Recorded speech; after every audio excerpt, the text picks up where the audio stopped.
Comienzan hoy y mañana, y pues la idea también es poder estar en los medios de comunicación, brindar información respecto a la época lluviosa y el fenómeno del Niño.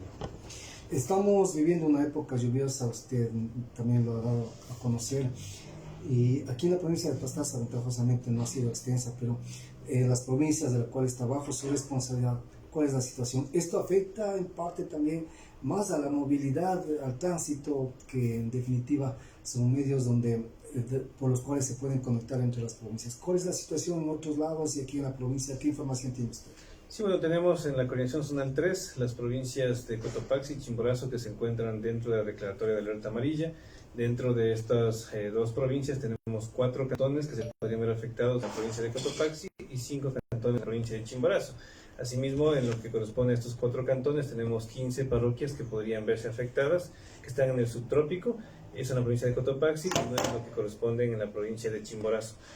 ¿Qué pasa con estos cantones? Pueden verse afectados por inundaciones debido al desbordamiento de varios ríos que se originan justamente en las estribaciones de la cordillera de los Andes, pero también podrían ser susceptibles a movimientos en masa, como lo que pudimos observar en el mes de marzo en el cantón Alausí.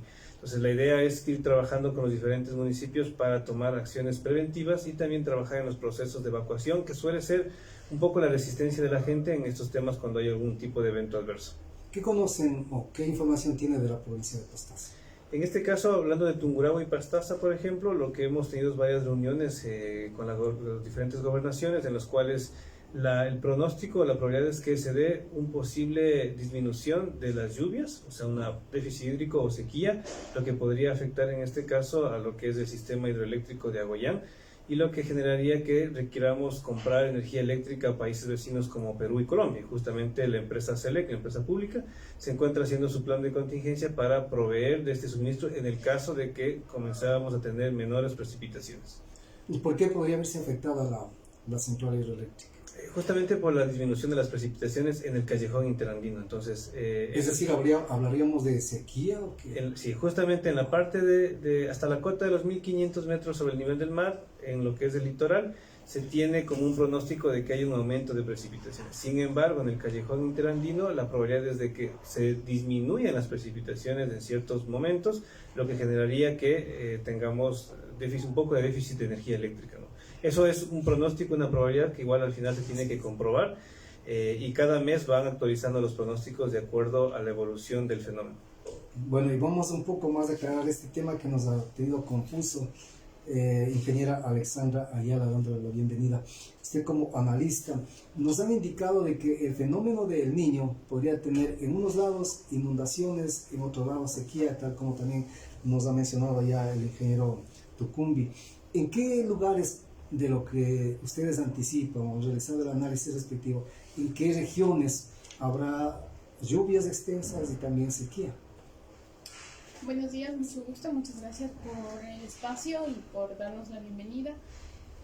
Las zonas se van identificando más o menos con los institutos técnicos científicos. De igual manera, la Secretaría de Gestión de Riesgos ha estado haciendo un trabajo de análisis de cuencas hidrográficas para establecer cuáles serían las zonas dependiendo la altura y las condiciones geográficas para establecer estas zonas afectadas.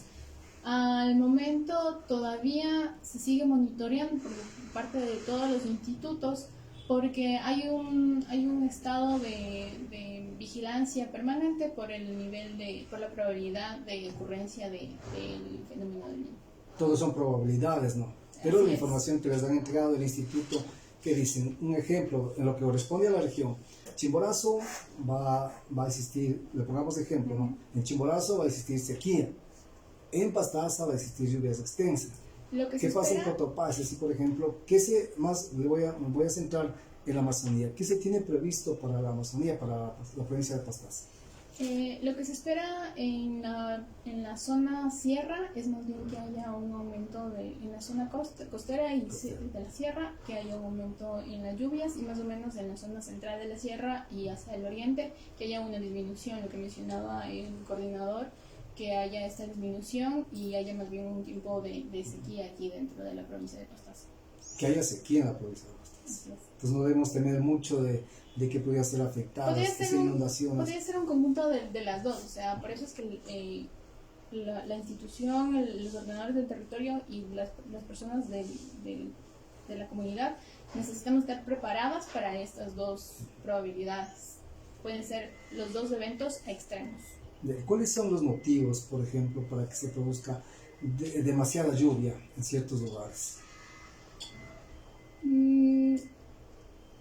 Lo que nos dice el fenómeno del Niño es, en este caso, es la oscilación sur, es la modificación en el nivel de la temperatura del agua, la dirección del viento, la temperatura del ambiente por sí misma. Entonces, esto va conjugando con la dirección y la ubicación geográfica de los territorios, de los distintos territorios de nuestro país.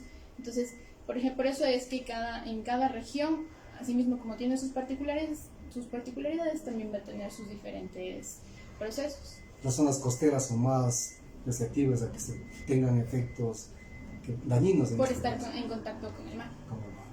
Sí. Ingeniero, ¿qué es lo que tiene usted de información o qué es lo que se va a plantear en la reunión que va a tener con el alcalde que decía usted? Sí, bueno, aquí lo que vamos a trabajar es justamente hacer un diagnóstico primero de cómo está el nivel de gobernanza, el nivel de gestión de riesgos en lo que es el cantón Pastaza, ¿no? ¿Qué consiste, para descifrar un poco, qué significa el nivel de gobernanza? Significa cuáles los procesos de articulación entre los diferentes actores territoriales para poder llegar a acuerdos mínimos y comunes con el objetivo de mejorar la gestión de riesgos de desastres. ¿Qué quiero decir con esto? Que identifiquemos posibles amenazas, que identifiquemos cuáles son los elementos que pueden estar expuestos, como son infraestructuras, personas, instituciones incluso, y cuáles son las probabilidades de que se presente un evento que podría afectar a la población. En función de esto, yo voy trabajando acciones para que en la medida de lo posible se reduzca la posibilidad del impacto hacia las diferentes poblaciones que se encuentran en los territorios. Eso se hace a través de un diagnóstico para verificar cómo vamos en normativa de construcción, en normativa de planificación, cómo vamos con nuestro plan de uso y gestión del suelo, cómo vamos con nuestras acciones de preparación para la respuesta, cómo vamos monitoreando las amenazas existentes en el territorio y cómo vamos articulando con los diferentes actores. Entonces, todo este diagnóstico se lo va a hacer con los directores departamentales para saber cómo hemos avanzado en este tema. ¿O qué han hecho ellos hasta el momento? O qué han hecho, porque justamente estuvimos haciendo una revisión flash, por ejemplo, de cómo vamos a hacer el taller mañana, y ahí veíamos que hay ciertos temas que no necesariamente el GAD en general, o sea, no solo el de Pastaza, sino los otros GADs no han avanzado. Y le pongo ejemplos del tema del monitoreo de las amenazas locales. Por ejemplo, saber el río, el tipo de río, y yo voy monitoreando si es que hay o no desbordamientos. Ahí le voy a dar a conocer algo, y seguramente no quisiera decir que es a lo mejor una negligencia de las autoridades, ¿no? Que hay un fenómeno, especialmente en el sector de la isla. Usted tiene información de qué es lo que sabe ocurrir ahí cuando nada más apenas crece un poco el río Puyo. Tal vez usted no ha sido informado, tiene ya algo como que hayan preparado en la municipalidad de Cantón Pastaza. Bueno, en realidad nosotros lo que hemos dado seguimiento es a los procesos. Cuando se da una inundación, digamos, por desbordamiento de río, nosotros solemos entregar asistencia humanitaria independientemente, digamos, del contexto en el cual se encuentren las personas, puesto que es uno de los principios que debemos garantizar a nivel de la Constitución.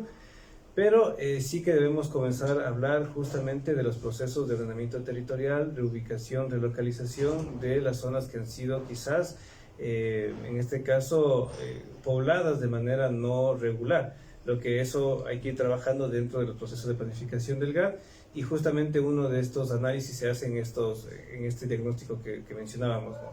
Que es cómo estamos construyendo los territorios, en dónde lo hacemos y cuáles son las alternativas también que vamos generando a la población, porque tampoco le podemos decir a la población salgan si no tenemos un plan de acción para decir, miren, reubiquémonos en una zona que sea identificada como segura, que no van a ser inundados, y que también garantiza de cierta manera el acceso a sus medios de vida, Pero eso sería a lo mejor una planificación o obtención de información previo a ciertos asentamientos, donde se vaya a realizar asentamientos.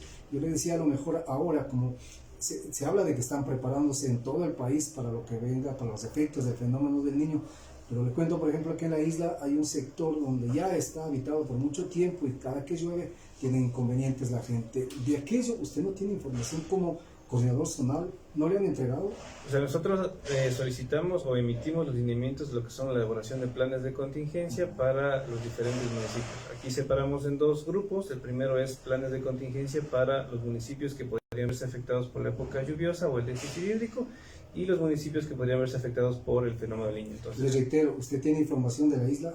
O sea, tenemos información general, pero general. eso está dentro del plan de contingencia de cada municipio. Entonces, generan un documento en el cual dice qué zonas van a verse afectadas y cuáles son las acciones que va a realizar el municipio y cuál es el soporte que recibe en este caso de la Secretaría de Gestión de Riesgos. De igual situación ocurre, por ejemplo, en el sector de Madre Tierra, que es responsabilidad del municipio del Cantón Mera.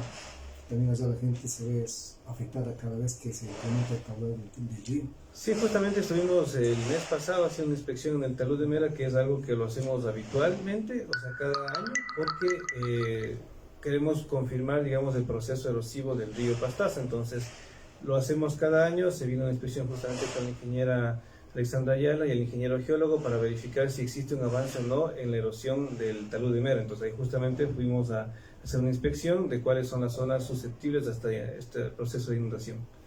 Bueno, ojalá sepan dar información para que vayan planificando, ¿no?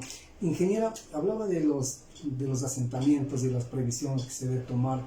¿Cuáles son las recomendaciones, así rápidamente, para a los municipios, especialmente a la gente, para que no corre ese riesgo de que se va a afectar su vivienda y su propia vida, tomando en cuenta lo que ocurrió incluso en el Alaucino? Aquí también hay sectores donde hay gente que construye su vivienda, a lo mejor no sé si con la autorización de los municipios, pero ese es un riesgo que puede costarles incluso la vida. ¿Qué recomendar a esa gente y también a la autoridad para que prohíba, controle que eso no se dé?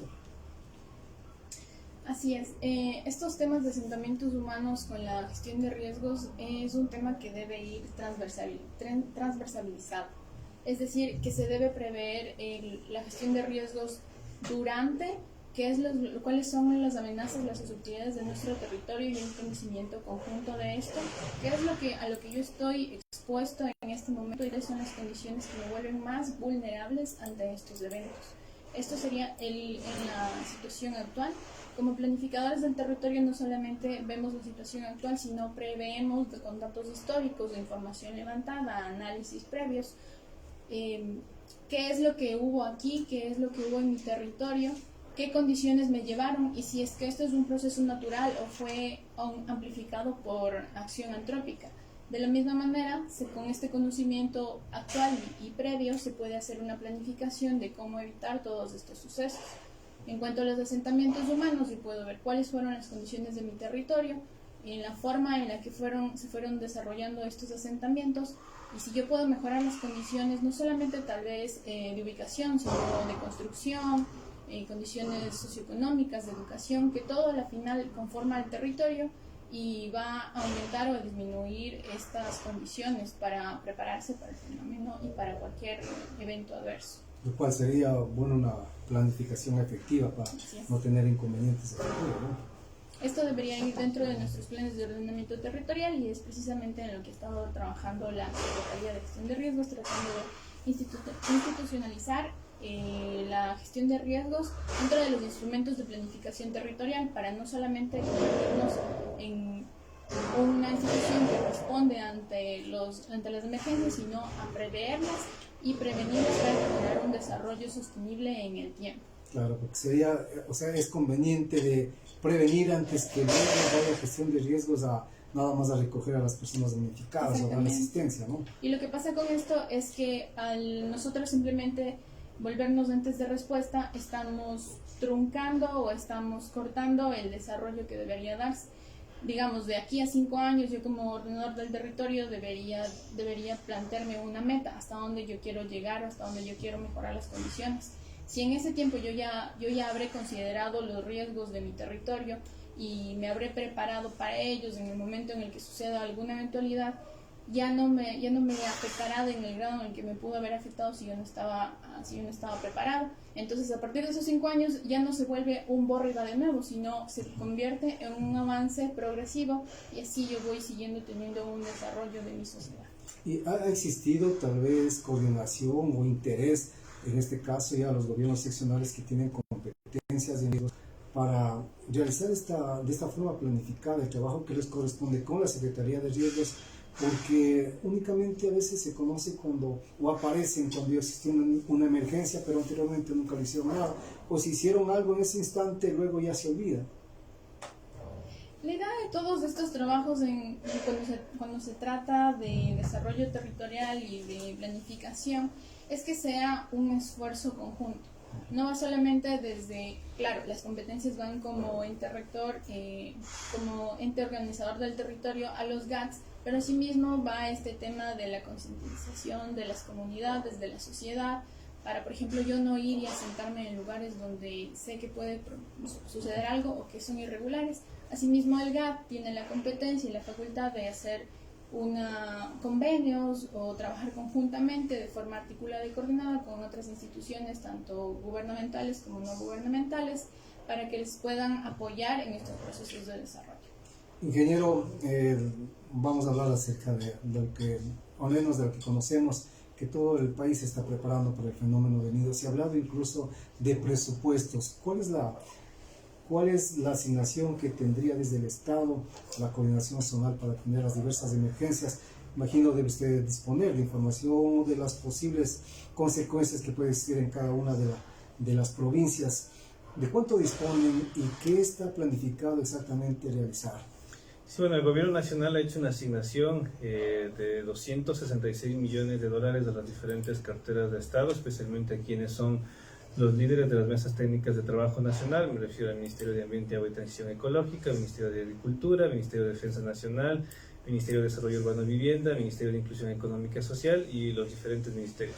De esos 266 millones de dólares fueron asignados a la Secretaría de Gestión de Riesgos 75 millones y medio, dentro de los cuales hemos hecho varias adquisiciones y también convenios con otras empresas públicas. Por ejemplo, con la empresa pública de agua, EPA, lo que se tiene previsto es desembolsar 68 millones de dólares para lo que es la limpieza y desasolve de quebradas y cauces de los ríos que se encuentran dentro de los multipropósitos como el Bulubul.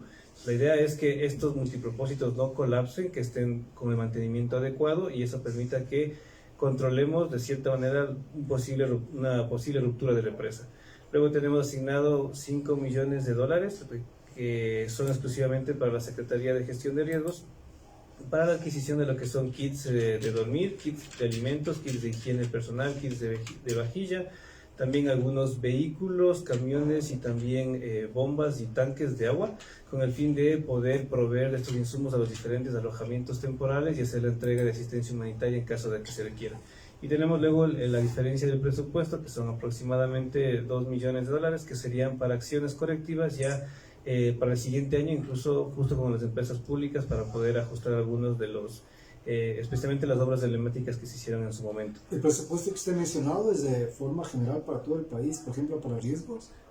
Sí, justamente. Yo decía solamente para la Zonal 3. Lo que pasa es que nosotros, la Coordinación Zonal 3 tiene la bodega estratégica nacional, la más grande, entonces nosotros presentamos la mayoría de asistencia humanitaria en nuestra bodega que se encuentra en Riobamba y desde ahí se despachan a las diferentes ciudades a nivel nacional. Entonces, no le podría decir un número exacto porque toda la asistencia humanitaria se va moviendo en función del requerimiento. Entonces, de esa manera nosotros tenemos dividido cuáles serían los presupuestos a ejecutar y de igual forma tenemos otros presupuestos que están destinados, por ejemplo, para el Ministerio de Salud Pública, que tiene el fin de abastecer los diferentes centros de salud en lo que es la adquisición de medicamentos, también para el Ministerio de Transporte y Obras Públicas, Policía Nacional, para los cuerpos de bomberos, para la adquisición de lo que serían equipos, en este caso, de búsqueda y rescate. Bien, son las 11 de la mañana con 31 minutos. Les recordamos, estamos dialogando con el ingeniero Julián Tucumbi, es coordinador zonal 3 de gestión de riesgos, y también con la ingeniera Alexandra Ayala, que es geógrafa zonal. Nosotros siempre nos caracterizamos por dar paso a la opinión de los ciudadanos. En esta oportunidad, el señor Pablo Gudiño también desea intervenir y por favor le queremos dar el paso correspondiente. Bienvenido, buenos días. Adelante, señor Pablo Gudiño. ¿Aló? A ver, adelante, señor, si es que nos está escuchando. No tenemos un inconveniente, será en otra oportunidad. Vamos a continuar con el diálogo. Ingeniero Julián Tucumbi, ¿cuál es la actividad que van a cumplir durante estos días? Hablaba usted de un taller, de una reunión con varias de las autoridades. Sí, como hemos mencionado, es levantar este diagnóstico que nos va a servir para poder plantear una hoja de ruta en el cual tengamos acciones ya de aquí a 4 años para mejorar los procesos de gestión de riesgos. ¿Con quiénes vamos a reunir? Van a estar presentes lo que es la Dirección de Planificación, Ordenamiento Territorial, la Unidad de Gestión de Riesgos. este taller, como le comento, información que nos permita hacer una hoja de ruta y plantearnos de aquí a 4 años cuáles van a ser las metas como municipio y cuáles son otras estrategias internacionales a las que podemos acceder, que incluso tienen algún financiamiento, como por ejemplo la iniciativa Construyendo Ciudades Resilientes, que cada año saca al menos fondos de 100 o 200 mil dólares para proyectos pequeños con localidades, y que permite, digamos, acceder también a compartir conocimiento con otras ciudades del mundo que quizás tienen condiciones similares a las que podría tener Pastaza. Entonces, eso es como parte del trabajo. También es dar acompañamiento ya posteriormente a lo que es la elaboración del plan de desarrollo y ordenamiento territorial, especialmente en lo que corresponde a la variable de análisis de riesgos. Y también en el caso de tener que actualizar los planes de uso y gestión del suelo, nosotros también damos acompañamiento. Eso es lo que, por ejemplo, estamos haciendo en este momento en el Cantón Alausí, con una hoja de ruta en la cual estamos organizando para que el municipio pueda hacer su informe, para actualizar este instrumento de planificación y pueda organizar de mejor manera el territorio que en este caso se vio afectado por un movimiento en masa. Le decíamos hace unos instantes, teníamos la opinión ciudadana. Bueno, vamos a ver si en esta ocasión tenemos suerte. El señor Pablo Gudiño desea intervenir. Adelante, por favor, aquí se encuentran las autoridades y los funcionarios de gestión de riesgos. Adelante, señor Gudiño, buenos días. Buenos días, encantado, muchísimas gracias, licenciado, por la oportunidad. Bueno, yo voy viendo y voy escuchando, soy un miembro de Fuerzas Armadas y conocedor lo que es la gestión de riesgos de muchos años de haber vivido acá en Pastaza y estar en Pastaza ahora. He podido ver la razón de la improvisación. La improvisación es en la razón de establecer los diagnósticos, las reuniones interinstitucionales, la participación de ellas, van elementos de segundo orden, los de toma de decisiones. Yo pienso que es muy importante considerar los fenómenos naturales que nos aquejan al país. Estamos en la falla de San Francisco y muchas personas no conocen aquello. Y los territorios que involucran a la falla de San Francisco, a Cataluña. Pero a lo que voy yo, ustedes como jóvenes que están siendo responsables de esta razón, deben pedirles a las instituciones que se reúnan, se articulen, que ahora el tema famoso de articularse, pero mandan a un funcionario de tercer orden, que ni siquiera conoce el territorio. Yo hablo por las zonas rurales, por las zonas del interior. Mucha gente cree que colocarse en la ribera del río es para coger su pesca, su sería un poco más distante, pero no hay una educación a nuestras gentes culturalmente están al lado de los ríos, hablando de la Amazonía. Pero para no alargarme mucho, y gracias a la participación que me dan, me gustaría que quienes participen en los seminarios sean gente que no sean pasajeras, sino gente que establezca planes de corto, mediano y largo plazo. No sé, muchísimas gracias por aquello, muchísimas gracias por la oportunidad de participar. Gracias también al señor Pablo Gudiño por su intervención. Señor ingeniero Tugumbi, una respuesta a la inquietud formulada por el señor oyente. Sí, más bien gracias por la participación ciudadana, que siempre es importante para poder reflexionar sobre las acciones que vamos realizando. A ver, nosotros planteamos casi en todos los talleres que estén las autoridades, que son de designación por la autoridad máxima, en este caso directores o jefes departamentales, pero también solicitamos que estén los equipos técnicos, que suelen ser quienes acompañan y quienes se quedan a veces muchos años en la función pública, que son funcionarios quizás de carrera y que permite que el proceso no se pierda. Pero cada contexto es diferente y lo que tenemos que hacer es que si se cambia de autoridad o si se cambia de funcionario, nos toca nuevamente retomar, pero lo importante es que el municipio pueda generar como una base de datos de toda la información que tiene para que no comience de cero. Eso permitiría que se agilite y la recomendación es súper importante, ¿no? La idea es que no se pierdan los procesos y que se tengan planes a corto, mediano y largo plazo, y justamente el diagnóstico que estamos queriendo realizar, o lo vamos a realizar, perdón, tiene esa intención, ¿no? De que sean estos 4 años que serían como la base de la planificación, porque esta administración podría durar 4 años, y de ahí la siguiente que siga retomando y avanzando. Perdón, ingeniero, ¿y esto será posible? Ustedes van a planificar para los próximos 4 años. ¿Será posible que, por ejemplo, estamos a pocos meses de que se cambie de gobierno, los otros funcionarios puedan avanzar con lo que ustedes han planificado? Bueno, nosotros, o sea, puede el gobierno nacional como tal, el Estado central, digamos, va a hacer un cambio, obviamente, al tener un nuevo mandatario.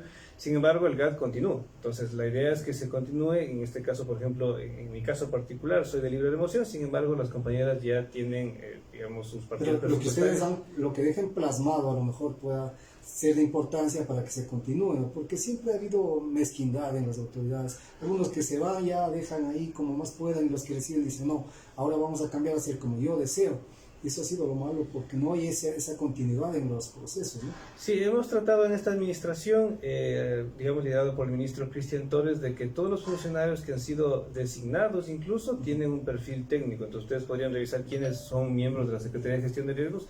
Y justamente son personas que no necesariamente son partidarias políticas de alguna institución, sino que se deben a la parte técnica. Y de esa manera hemos podido avanzar estos 2 años generando política pública, avanzando, y la idea es que se continúe. Por esa razón, no es que nosotros cuando hacemos la entrega de asistencia humanitaria, por ejemplo, se tiene como, digamos, este nivel de partidismo, sino que al contrario, lo que prevalece es la parte técnica. Ingeniero, hay una situación que nos dieron a conocer hace días atrás, de que lastimosamente no hay esa predisposición de las autoridades para buscar las soluciones en este tipo de emergencias principalmente. Muchos se han quejado que los afectados en especial, que aparecen en determinado tiempo cuando hay inconvenientes y todo, pero no hay esa continuidad para poder dar la asistencia que se requiere para evitar algún tipo de emergencia. Gestión de riesgos sí continuamente viene quizás asesorando, viene sugiriendo a que se evite este tipo, o prevenir algo que pueda ser lamentable. Sí, de hecho, por ejemplo, en 2019 se emitieron lo que son, en este caso, la metodología para el análisis de riesgos dentro de los planes de desarrollo y ordenamiento territorial. Recordar que esos se emitieron al inicio de la administración anterior. Eso quiere decir que las anteriores autoridades que salieron en este periodo tenían las herramientas y los insumos para poder hacer un análisis de su territorio y verificar cuáles son las amenazas a las que están expuestas. Y en función de eso, nosotros damos el acompañamiento a través de nuestras oficinas técnicas. Actualmente tenemos 5 oficinas técnicas en la zona 3. Tenemos una en Cotopaxi, una en Tungurahua, una en Pastaza, uno en Chimborazo Norte y uno en Chimborazo Sur. Entonces, a partir de eso damos el acompañamiento, pero siempre la responsabilidad recae sobre el gobierno autónomo centralizado, porque es el ordenador del territorio y el que tiene competencias exclusivas que tienen que ser subsidiarias con otras instituciones y que se deben acoplar qué es lo que requieren de cada una de las instituciones. Pero hemos venido trabajando, nosotros seguimos dando el asesoramiento y pues continuamos. ¿Ustedes llevan el control, la vigilancia, que a lo mejor lo que ya está planificado se cumpla? Porque yo he visto periodísticamente de que, por ejemplo, en otras provincias, ¿no?, ya vienen realizando los preparativos para enfrentar los efectos del fenómeno del Niño, pero le cuento, aquí en la provincia de Pastaza yo no conozco nada. No conozco que el municipio de Mera, el de Pastaza, el de la prefectura hayan realizado ni siquiera algo como para prevenir. No, yo no he visto nada. No sé ahí, yo sé que no es responsabilidad directa de usted como coordinador nacional, pero como ente superior debería estar vigilante para que se cumpla, ¿no? Aquí no ha habido simulacros, por ejemplo. Entonces, lo hablaba, más me refiero allá donde siempre se ven los efectos. Allá con esa gente, en ese sector no ha hecho nada, igual aquel Mar de Tierra. Un tiempo hablaban de que incluso una parte del sector de Mera también estaba por irse por las afectaciones de Altalud, pero con todos ellos no se ha hecho nada hasta el momento, y sin embargo se habla de que están para enfrentar el fenómeno del Niño. Las alcaldías dicen que se han reunido también para tomar medidas, han exigido recursos, usted manifestaba ya las cifras de que está destinado, pero nada en concreto. Yo al menos no le veo que haya algo como para prevenir lo que venga con el fenómeno del Niño aquí en la provincia de Pastaza. Sí, a ver, nosotros comenzamos primero con un proceso de capacitación, porque se requiere que todos tengamos el mismo conocimiento, para lo cual se hicieron talleres aquí en la provincia de Pastaza sobre la evaluación inicial de necesidades, que se utiliza como una herramienta en el caso de entrega de asistencia humanitaria, también de cómo se manejan los comités de operaciones de emergencias, que es la instancia de coordinación para poder hacer un evento adverso, también en lo que refieren a alojamientos temporales, que se hizo, si no me equivoco, en las semanas, 15 días en Pastaza. Cuando la vez anterior usted estuvo aquí, fue no. un taller que también estaba previsto. Sí, la empresa eléctrica. O sea, tuvimos varios talleres que tienen como objetivo primero explicar los instrumentos que existen, la normativa que ustedes tienen, o en este caso los GAS tienen para poder ejecutar. Ahora también en temas presupuestarios, digamos, se hizo una evaluación con el Banco de Desarrollo para saber si tienen una capacidad o no de endeudamiento y de esta manera poder, enfocar ciertas acciones o ciertas compras públicas a la adquisición, por ejemplo, de maquinaria, al alquiler de maquinaria. Eso especialmente en la provincia de Cotopaxi y Chimborazo, que serían los que podrían ser más afectados. Pero también se ha hecho un seguimiento a lo que es la elaboración de los planes de contingencia y a través de la oficina técnica de Pastaza se van controlando si se cumple o no y se va calificando como el nivel de cumplimiento. Sin embargo, sí, también hay que ver que hay cosas que mejorar y este es el tema del seguimiento, para lo cual nosotros también cuando hacemos informes técnicos hacemos la entrega también a la Superintendencia de Ordenamiento Territorial, que sí es una entidad que puede ejercer una sanción administrativa e incluso penal en caso de incumplimiento de normativa. La Secretaría de Gestión de Riesgos no puede hacer una sanción, pero sí puede trasladar los comunicados de la ciudadanía. ¿Pueden exigir a que cumplan? Podemos exigir a la SOT, a la Superintendencia de Ordenamiento Territorial, que haga la verificación y, de ser el caso, haga la sanción administrativa o penal que corresponda.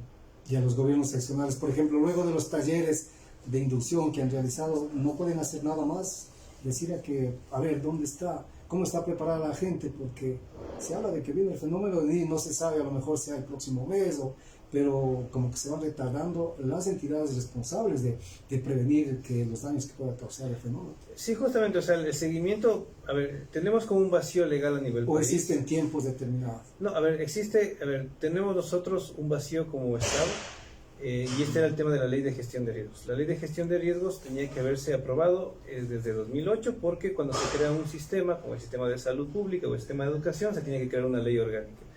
La Ley Orgánica de Gestión de Riesgos pasó desapercibida desde 2008 hasta este año y estuvimos cerca del segundo debate para ser aprobado esta ley. Sin embargo, como ustedes conocen, fue disuelta la Asamblea y el informe de factibilidad del primer debate se encuentra en la Asamblea Nacional. Entonces, una vez que tengamos nueva Asamblea, la idea también es retomar para que en esta ley...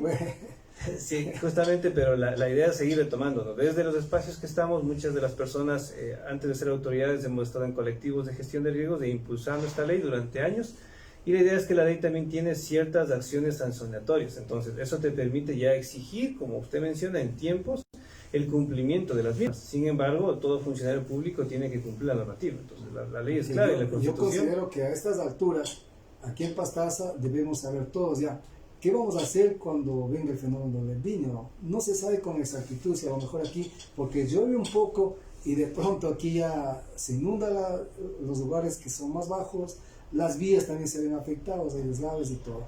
Ojalá eso también pueda ser sugerido para que se cumpla. Un amigo oyente nos indicó de que si ustedes también están como gestión de riesgos participando en las mesas técnicas con Tungurahua y Pastaza, para hablarlo o tomar medidas frente a las afectaciones que tiene la vía Baños Cuyo. Sí, en este caso, por ejemplo, lo que se activa, digamos, la mesa técnica de trabajo número 3, que es de infraestructura. En esta mesa es liderada por el Ministerio de Transporte y Obras Públicas, quien tiene la competencia directa, y hacer una vía estatal aún más. Incluso tiene a veces, brinda apoyo cuando son vías provinciales. En este caso con el MTOP nos hemos reunido para verificar y hacer la inspección técnica y ver cuáles son las posibilidades de recuperación de la vía, especialmente en el sector de San Jorge, donde ha tenido una evidente erosión mucho más rápida y que ha sido puntos críticos que han sido identificados ya en su momento. No es que sea algo nuevo, sino que ya se ha materializado como tal. Si no dan solución, ¿qué es el problema? Y justamente nosotros estamos exhortando al Ministerio de Transporte y Obras Públicas que se tenga ya la respuesta, y también los gobernadores de las dos provincias se han metido reuniones para poder determinar cuáles serán las acciones, pero también depende ya de la asignación presupuestaria, y la idea es que las direcciones provinciales del MTOP puedan solicitar los recursos respectivos para dar la solución pronta y oportuna. Ojalá así sea y no actúen cuando ya nos quedemos sin vía. Hay 4 lugares en la vía que están afectados. Sí, la de San Jorge digamos que es el punto más crítico. Frente a las máquinas también, y en el sector del Topo, y otro lugar más por Bellavista. Sí, en todos estos puntos se ha hecho esta inspección y como digo, no es algo que sea nuevo, porque incluso en otras visitas... Eso llama la atención que llevan años ya y dando remediaciones, parches que no ayudan en nada. Sí, o sea, la idea es que se tenga un planteamiento ya definitivo, o la solución definitiva que suele decir el Ministro de Transporte y Obras Públicas, para poder solventar esta necesidad que es imperiosa aquí, especialmente al ser la principal vía de conexión hacia Pastaza. Bueno, muchísimas gracias. Queremos agradecer al ingeniero Julián Tucumbi, coordinador zonal 3 de gestión de riesgos, y a la ingeniera Alexandra Ayala por haber comparecido con nuestro medio de comunicación. Gracias por su presencia. Esperamos que la estadía sea de lo mejor y que le dejen no solamente dándoles a conocer qué tienen que hacer, ¿no?, sino también exigiéndoles un poco para que cumplan con sus obligaciones. Le digo, yo estoy perdido, no sé qué va a hacer, qué tengamos que hacer los ciudadanos de Pastaza cuando venga ya verdaderamente el fenómeno del día. Sí, más bien ahí sería, estimado Salvador, también solicitar su participación ya para trabajar también con la difusión de medidas de autoprotección a través de los medios de comunicación, y eso lo iremos trabajando con el municipio. Y ahí sí necesitamos el apoyo de todos los ciudadanos que residen aquí en Pastaza para poder transmitir esta información. Entonces hay una invitación para que también usted pueda apoyar y en este caso socializar toda esa información que podemos transmitir. Nosotros siempre estamos abiertos para cualquier intervención cuando se trata de atender a la ciudadanía con gusto. Ingeniera Alexandra Ayala, esperamos que pase bien acá en la provincia de Pastaza. No sé si conoce la primera vez que viene o ya. Como dijo el ingeniero Julián Tucumbi, ya hemos venido desarrollando algunos talleres aquí. Entonces, sí, muy bonito Pastaza, siempre nos recibe bien. Bueno, que pasen bien. Gracias, ingenieros, por haber estado en nuestro medio de comunicación. Muchísimas gracias y siempre a las órdenes. Las 11:48. Vamos a la publicidad, regresamos enseguida. Este regreso a clases de tu Bien, hijo gracias. así con carpetas. Sí, solicita